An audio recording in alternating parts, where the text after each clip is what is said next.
Okay, I think I'm live here. Just want to make sure. Okay, before I get into this, I just want to make sure I'm live. So if anyone would like to ping here that they are able to hear me, and I'm just trying to make sure I don't go live every day. So I just want to make sure that they are able to hear me.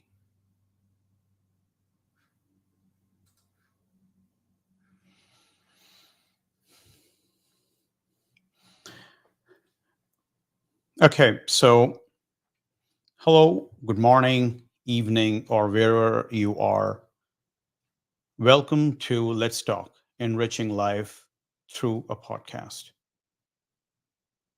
Today's topic is pretty sensitive, and I would like to urge all the viewers and listeners to ponder and think about this topic once we are over with this conversation here. And I would also like to provide some disclaimers. So I'm not a researcher or scientist. This is something which really touched to my heart a few months back, and I thought that maybe I'll try to research, learn, and try to help and create awareness about this topic. So appreciate any thoughts and comments. And please, I would urge also people to be more collaborative. And if you have any thoughts, have any experience about this topic, please provide it in the form of your comments in different platforms, which right now it's streaming. The greatest strategy, or I would say the greatest tragedy, sorry, of the use of the drugs is not the damage to the users, but the damage done to the society. Johan Harry, Prince, Tom Petty, Mac Miller, Lil Peep, Jimmy Wapu. What is common about, or I would say, what is the commonality between these names? They have given so much to the music world. All were related to the music industry, provide different form of music. But at the same time, there is some unfortunate commonality also amongst them. They all died due to accidental fentanyl overdose. And this is not a few instances. There are thousands of people, like above celebrities, who have encountered the opioid crisis, these drugs, which are pretty lethal in nature. Some of the examples which I have seen, like Cassie Copeland, amazing gentleman. He was he was running a fabulous business. Everything is going so far good. He did only one mistake. He took fentanyl, thinking that he's taking Valium. And if you aren't aware, Valium is an antidepressant and anti-anxiety drug. And that's it. We lost him. Joshua Gillihan. He was just 14 years old. He was grappling with drug issues, and parents were tried their hard having communication, explaining him about uh, the the cons of these drugs. And then one day in the morning, he never woke up. So just imagine what happens to the people who are left behind. The tragedy of this drug overdose not only claims the life of the people, but also leaves the families in shambles. They struggle to cope with this loss. They're never would be the same again. And the impact of these untimely deaths, specifically the people around at the age of 10 and 30, it's I would say it's definitely one of the major problem and epidemic in the society, which has not been either been broadcasted well or not been created the awareness.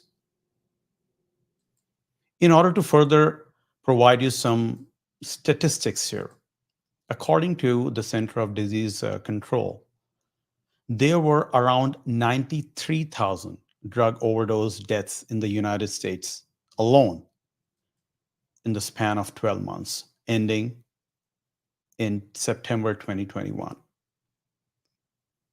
And listen to this carefully. Out of these deaths, 63% of them, approximately around 58,000, involved in the synthetic opioids like fentanyl. Can you even believe that? 58,000 people are dying in the United States alone with the synthetic opioids. And if you just do your math, it's around 150-ish people dying every day. That's a big number here. And as you can see, it's a very grim situation which we are dealing through at this point. So now what is fentanyl if you are hearing this term for the first time? Fentanyl is a synthetic opioid, which means that it's been created in the labs, which is around 100 times more potent than morphine.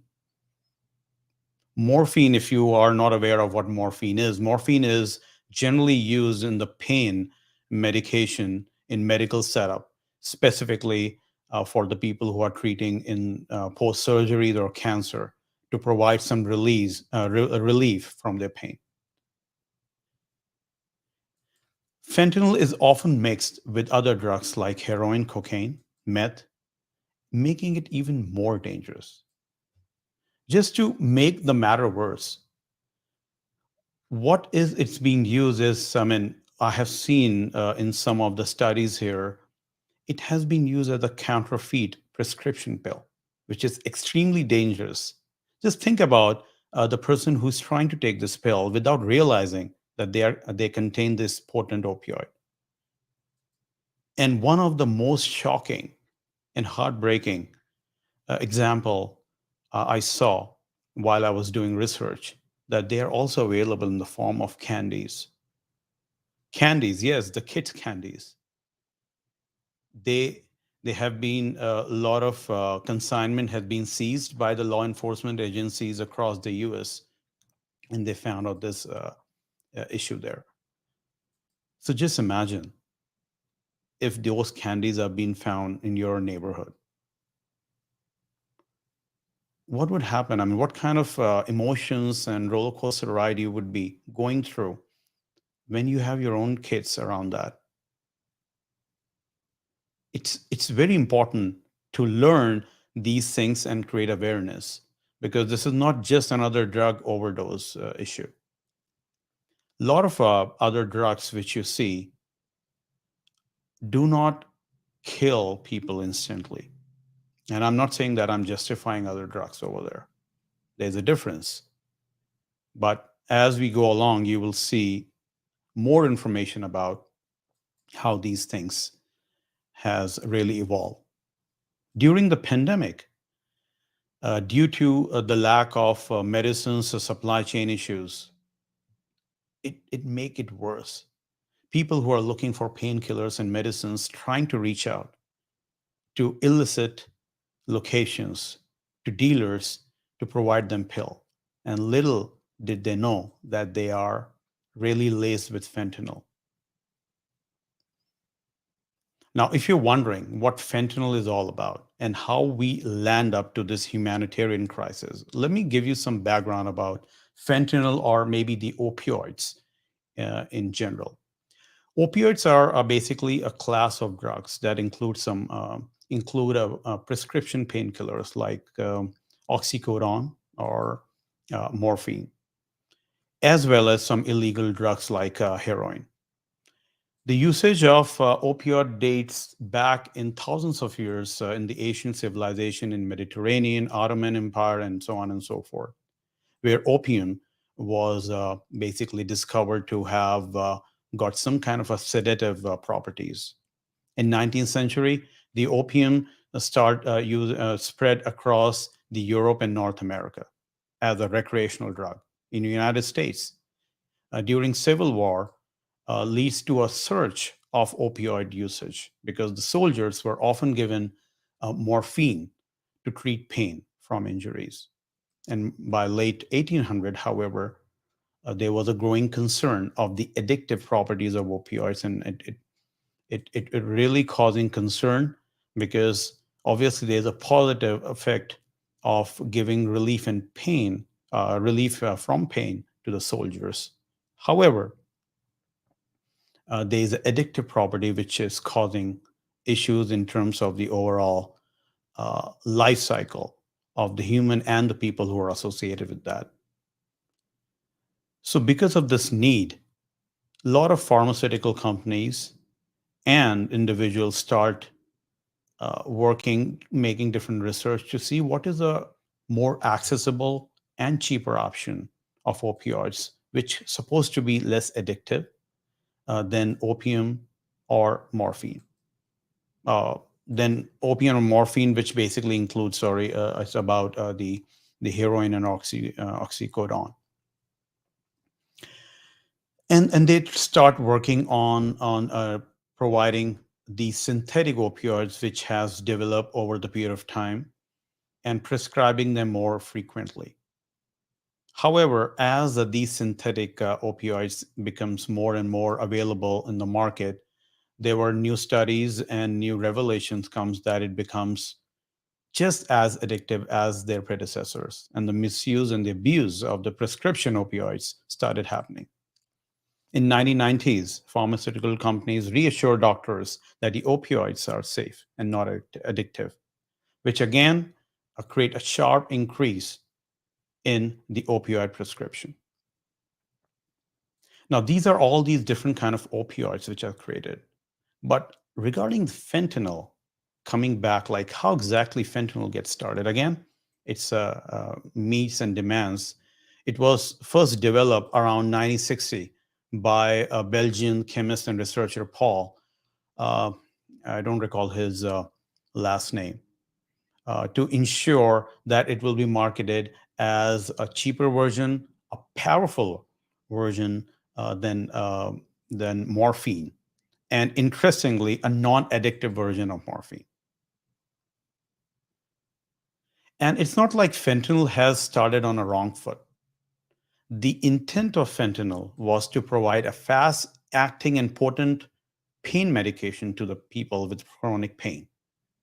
And that was basically, again, as I mentioned, it was for the patients undergoing surgery, treatment, or different kind of pain. That is something which they were working on primarily and considered as a low potential for any kind of abuse or any dependence.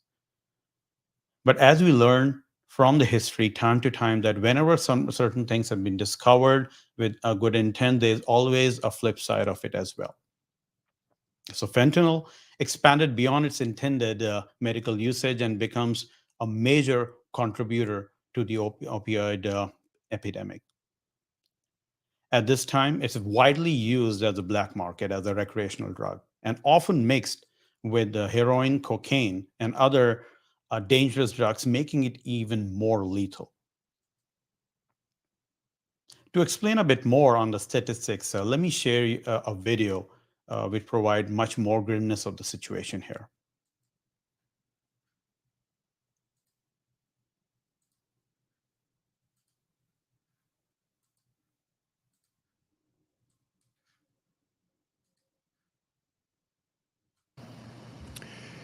In 1990, there were about 9,000 deaths from opioid overdoses in the United States. 10 years later, that number had almost doubled, and by 2010, that number had more than doubled again. In 2015, there were 52,000 deaths, and in 2016, 64,000 deaths, which was a 23% increase in just 1 year. And so far, the data that we're seeing so far from 2017 looks like that's going to set another record above 2016. And about 75% of those drug overdose deaths involve opioids, either legally prescribed opioids or illegal opioids such as heroin or fentanyl. In fact, drug overdose deaths are now the #1 cause of death in the United States between the ages of 15 and 50. Now, if we look at that 64,000 number in just 1 year, That compares to the total number of motor vehicle accident deaths in that year, which was 40,000. The number of deaths from HIV and AIDS in the peak year of that epidemic, 95, of 47,000. The number of firearm deaths in the peak year of the firearm deaths, 1993, of 39,000.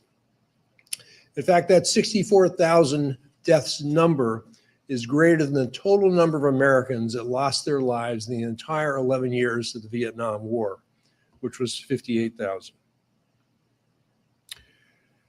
Now, in Connecticut,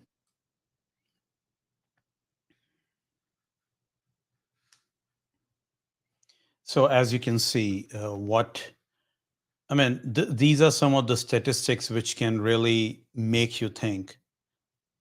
And specifically, the one which stand out here to me is that the number of people who died in the Vietnam War in 11 years, the number of people who are dying with these fentanyl or a drug overdose is more than that.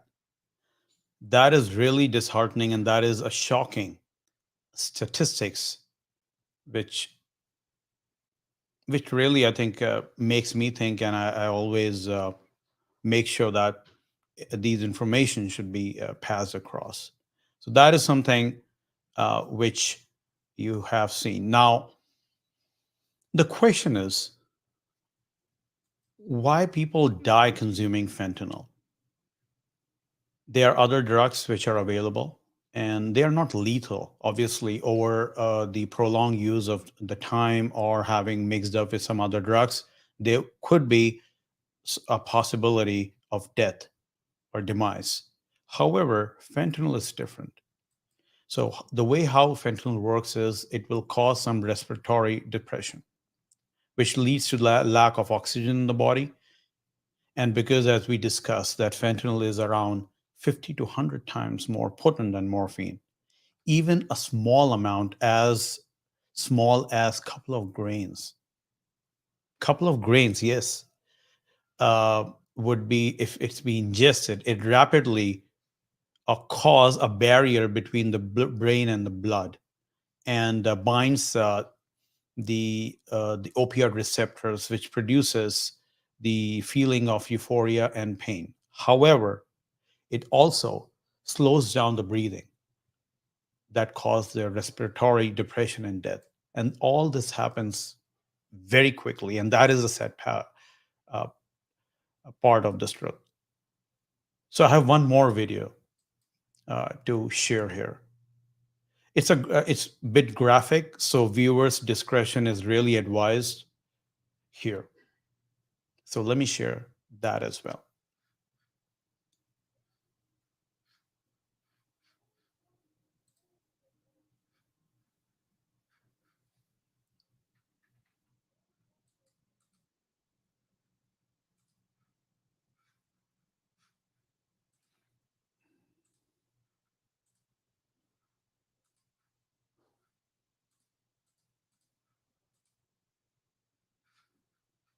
Body cam video released tonight by the San Diego Sheriff's Department. It shows a deputy on the brink of death after being exposed to fentanyl.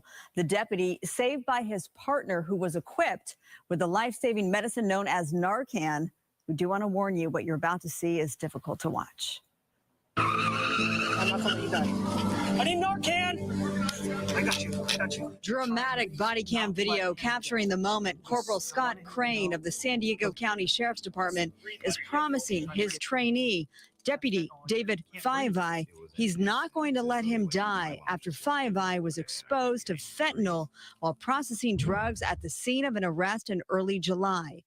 That discovery caught on Five-Eye's own body cam just minutes earlier. Yeah, it's a powder. Could be cocaine or fentanyl. It tested positive for fentanyl. The synthetic opioid is 50 times more potent than heroin, and exposure to just a few small grains can have deadly consequences. In Five-Eye's case, the exposure and his reaction to it was almost instant. A couple seconds later, he took some steps back and he collapsed. I ran over to him and I grabbed him and he was ODing. Corporal Crane was equipped with the nasal spray Narcan, a prescription medicine that rapidly reverses the effects of an overdose. Still, Five Eye needed more. Here he is, in his own words, still emotional. My lungs just locked up. I couldn't breathe. I was trying to gasp for breath, but I couldn't breathe at all. Five, are you okay? Talk to me. Oh, no.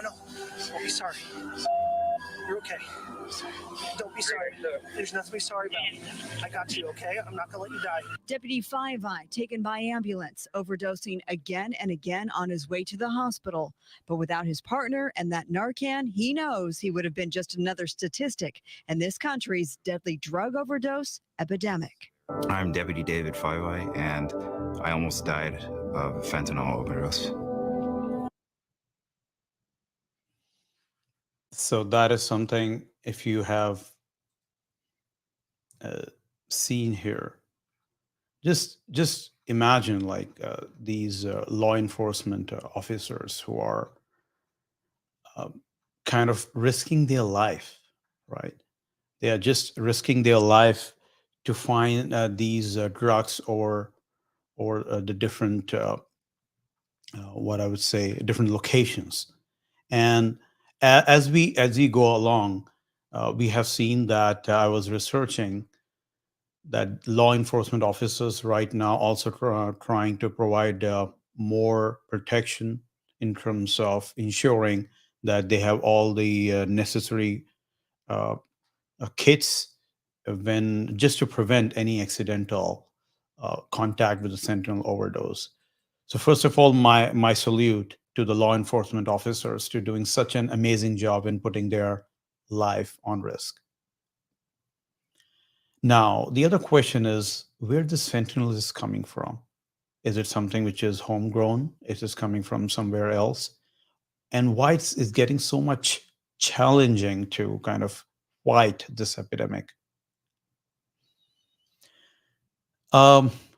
What I have researched so far is that it's normally, I would say, ideally, it's coming from China and Mexico because they are the major producers of fentanyl.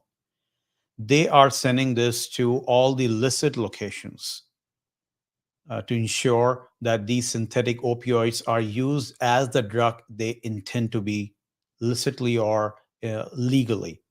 However, when these kind of things happen, these kind of transaction happens when it specifically involves medicines, there would be a flip side of it, which means that they're also being being trafficked and smuggled to the US, to the Europe, and all the other countries. It's not only about the US problem, it's throughout the world at this point. And it's been, as I mentioned, in the form of counterfeit pills, in the form of candies. So definitely this is a concern, and that is something I would really request everyone to spread this awareness and try to make people aware. So let's get towards the concluding part of our observation, or I would say discussion here. From my perspective, Sentinel is not a problem. The problem is the lack of opioids or safe opioids and the lack of the awareness and knowledge. Fentanyl is not something which is very desirable or which is very good in taste or in look or something that it feels amazing. The sad truth is the people who are introduced with fentanyl through all these illicit manner, they're not even alive to see what kind of mistake they have done. In a perspective, other drugs like heroin comes from poppy seeds, right? They have a whole process chain associated with that. But fentanyl can be produced in any laboratory across the world with a huge profit margin. And these are some of the triggering things for the cartels and smugglers to inject these things to our society and make such a drastic difference across the world. Even if the enforcement agencies ban one variant, There's always a possibility that they will replace one molecule or other somewhere and make another variant of fentanyl. Now the question is what you can do, what I can do. And these are some of the steps I would like to lay here to ensure that what are the different steps for us to prevent this epidemic to spread across our society. First is educate ourselves. Learn more about fentanyl and risk associated with that.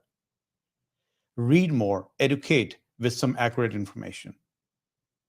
Talk to others, start having conversation with your kids who are in these vulnerable age.